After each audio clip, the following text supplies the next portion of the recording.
नमस्कार, बड़ी खबर देख रहे हैं आप। मैं हूं ताबिश हुसैन। पश्चिम बंगाल की मुख्यमंत्री करीब 48 घंटे के बाद कोलकाता के एसएसकेएम अस्पताल से डिस्चार्ज हो चुकी हैं। वो अस्पताल से अपने घर गई हैं।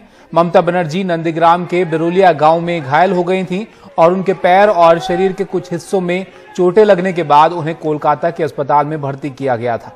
अब ममता बनर्जी चुनावी प्रचार करेंगी या नहीं, इस पर सूत्रों के हवाले से खबर है कि जल्द ही वो चुनाव प्रचार में उतर सकती हैं।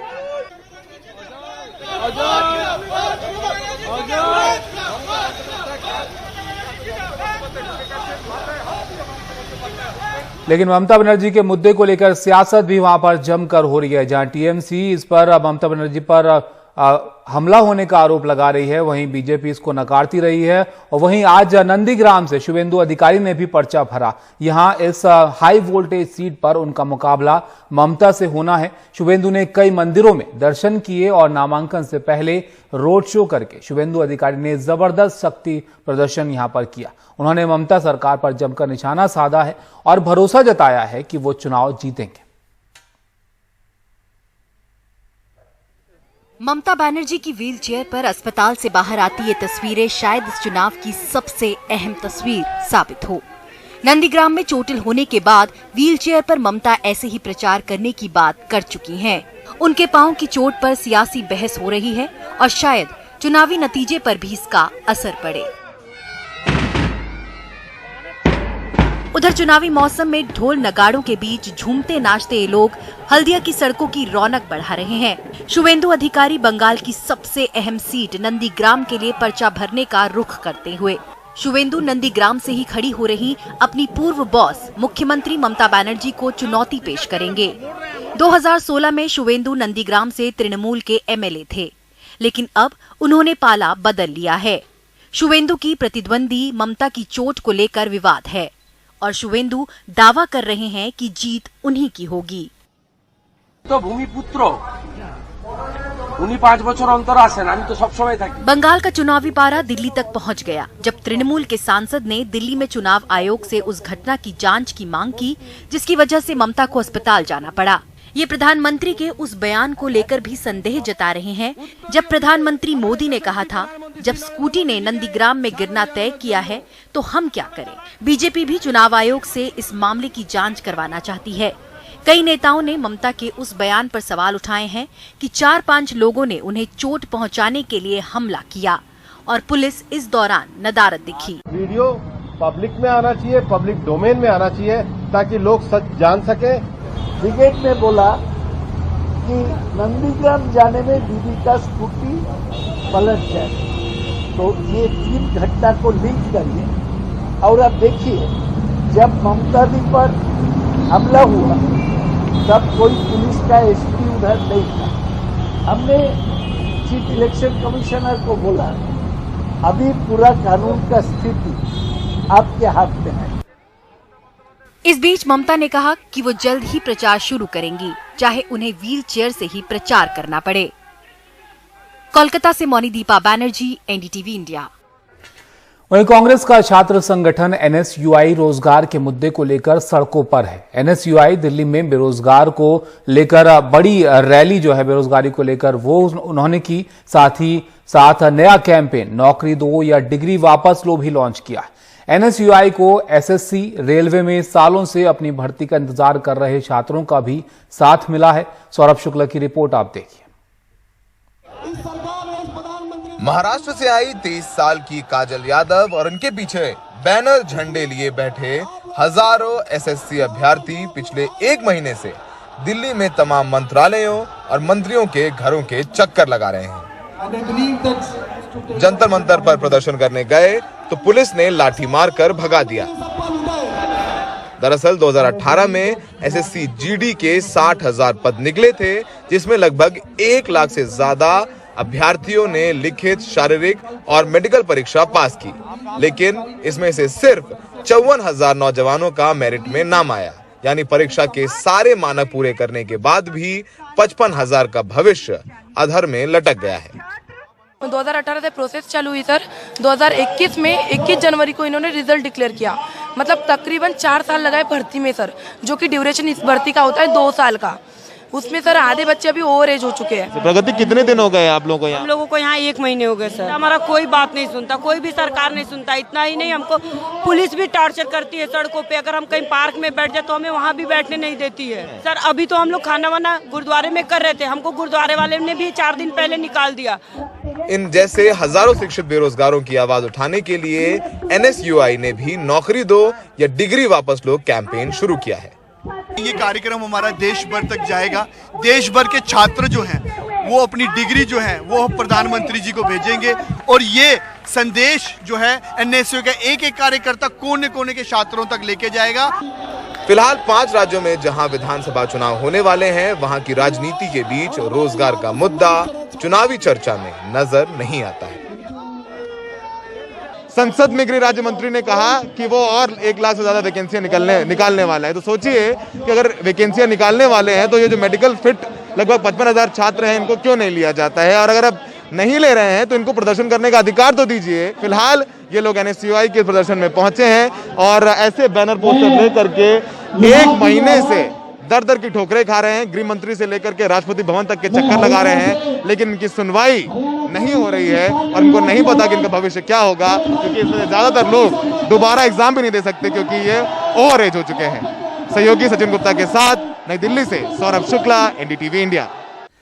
मुकेश अंबानी के घर के पास मिली संदिग्ध कार और विस्फोटक की गुत्थी सुलझने के बजाय उलझती जा रही है। NIA और ATS 2 जांच एजेंसियां जांच में जुटी हुई हैं, लेकिन रिजल्ट अब भी शून्य है। इस बीच टेलीग्राम के जरिए जैश उल हिंद की धमकी का तार तिहाड़ जेल में बंद इंडियन मुजाहिदीन के आतंकी तहसीन अख्तर से जुड़ने से मामला और भी उलझ गया है। मुकेश अंबानी को धमकी भरे इस संदेश के तार तिहाड़ जेल में बंद इंडियन मुजाहिदीन के आतंकी तहसीन अख्तर से जुड़ने से मुकेश अंबानी के घर के पास से मिली संदिग्ध कार और जिलेटिन की छड़ों का मामला और उलझ गया है। मुंबई पुलिस की सूचना पर दिल्ली पुलिस की स्पेशल सेल ने तिहाड़ जेल में छापा मारकर मोबाइल फोन जब्त किया। मोबाइल फोन इंडियन मुजाहिदीन के आतंकी तहसीन अख्तर के बैरक से जब्त हुआ है। पुलिस के मुताबिक उसी मोबाइल से टेलीग्राम चैनल एक्टिवेट किया गया था और उसके लिए मोबाइल में टॉर ब्राउजर के जरिए वर्चुअल नंबर क्रिएट किया गया था। सवाल है कि तिहाड़ जेल के सुरक्षित सेल में इंडियन मुजाहिदीन के आतंकी के पास मोबाइल फोन कैसे पहुंचा। अब दिल्ली पुलिस की स्पेशल सेल तहसीन अख्तर को जेल से रिमांड पर लेकर पूछताछ करेगी। इसी मामले में एक दूसरा नंबर भी स्पेशल सेल के रडार पर है, जो सितंबर में एक्टिवेट हुआ था और बाद में बंद कर दिया गया। सूत्रों के मुताबिक 2 मोबाइल नंबर फर्जी दस्तावेजों के जरिए खास तौर पर तिहाड़ में बंद कुछ लोगों के लिए खरीदे गए थे। इस बीच विवादों में आए API सचिन वजह का CIU से तबादला कर उन्हें नागरिक सेवा केंद्र में भेज दिया गया है। नागरिक सेवा केंद्र भी मुंबई पुलिस मुख्यालय में ही है। मनसुख हिरन की संदिग्ध मौत मामले की जांच कर रही ATS ने कल रात मौका वारदात पे जाकर घटना का रिक्रिएशन किया। वो अपने साथ एक डमी बॉडी ले गई थी, जिसे उसने रेती बंदर से उस खाड़ी में फेंका जो कीचड़ में फंस गई। ATS को शक है कि मनसुख की हत्या कहीं और की गई और शव को लाकर उस खाड़ी में फेंका गया ताकि वो समुद्र में बह जाए, लेकिन लो टाइड होने की वजह से शव वहीं कीचड़ में फंस कर रह गया। ATS ने इलाके के स्थानीय मछुआरों के बयान भी दर्ज किए। दूसरी तरफ मुकेश अंबानी के घर के पास मिली संदिग्ध कार और जिलेटिन मामले की जांच कर रही NIA की टीम आज एक बार फिर मनसुख हिरन के बिल्डिंग के पास पहुंची है। टीम ने वहां पर लगे CCTV कैमरों और आसपास के इलाकों का मुआयना किया। मुकेश अंबानी के घर के पास से मिली संदिग्ध कार और विस्फोटक का मामला हो या फिर कार के मालिक मनसुख हिरन की संदिग्ध मौत, देखा जाए तो दोनों एक ही केस से जुड़े हैं। लेकिन मामले में मुंबई क्राइम ब्रांच के API सचिन वजह की संदिग्ध भूमिका सामने आने के बाद अब केंद्र की NIA और राज्य की ATS दोनों अलग अलग जांच कर रही हैं। ऐसे में डर है कि गुत्थी सुलझने की बजाय कहीं और उलझ न जाए। दिल्ली से मुकेश सिंह सेंगर और मुंबई से कैमरामैन संजय मंडल के साथ सुनील सिंह, NDTV इंडिया के लिए। दिल्ली के मुख्यमंत्री अरविंद केजरीवाल ने कहा है कि दिल्ली की सरकार ने स्कूलों में देशभक्ति की स्पेशल क्लास लगाने का फैसला लिया है। अलग से पाठ्यक्रम बनाया जाएगा ताकि बच्चों में देशभक्ति कूट कूट कर भरी जा सके। भगत सिंह से लेकर बाबा साहेब के विचारों को घर घर तक पहुंचाया जाएगा। केजरीवाल कुछ देर पहले इंडिया एट 75 कार्यक्रम की शुरुआत कर रहे थे। देश की आजादी के 75 साल पूरा होने के उपलक्ष्य में दिल्ली सरकार ने आज से 75 हफ्ते यानी 15 अगस्त 2022 तक देशभक्ति कार्यक्रम की शुरुआत की। दिल्ली में हम उन सब लोगों का सम्मान करेंगे।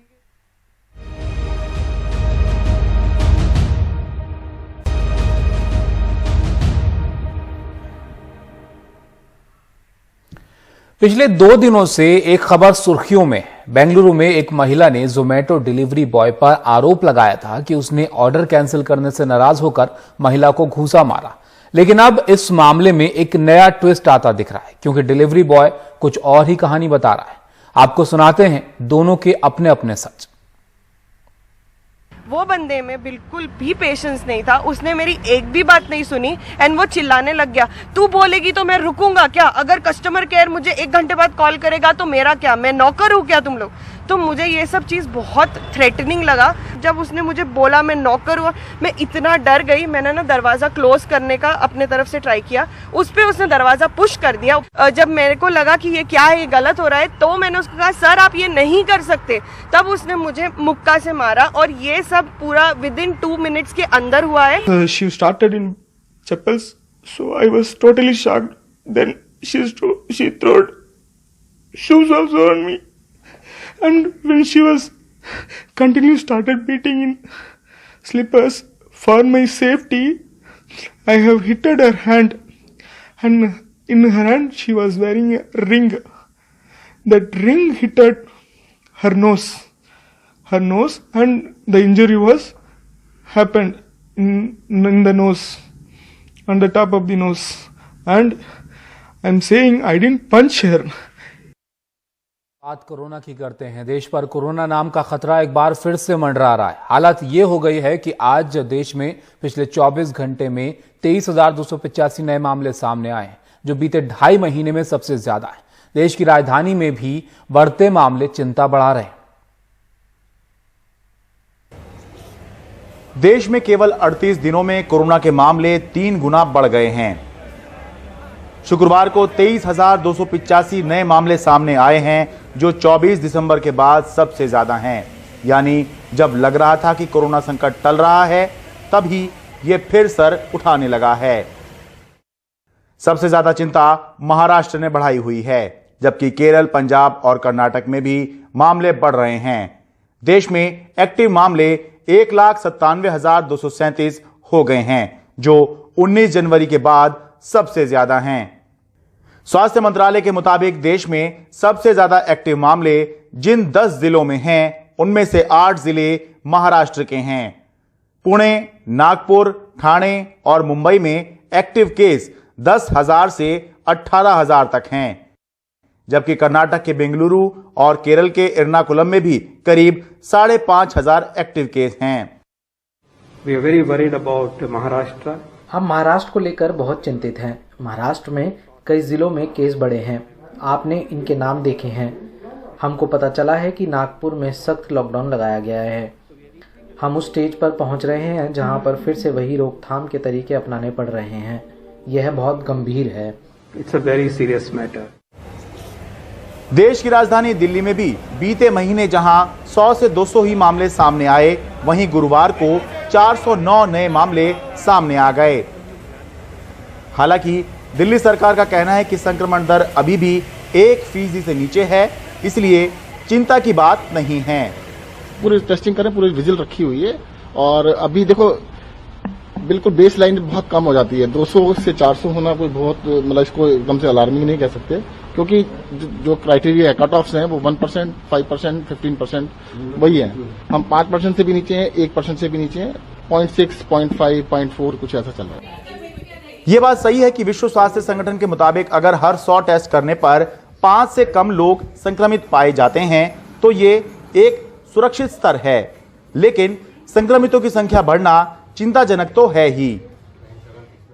बढ़ते हुए मामलों के बीच केवल एक राहत की बात यह है कि स्वास्थ्य मंत्रालय का कहना है कि इन बढ़े हुए मामलों में वायरस के बदले हुए स्वरूप या फिर म्यूटेंट स्ट्रेन का फिलहाल कोई हाथ नजर नहीं आता।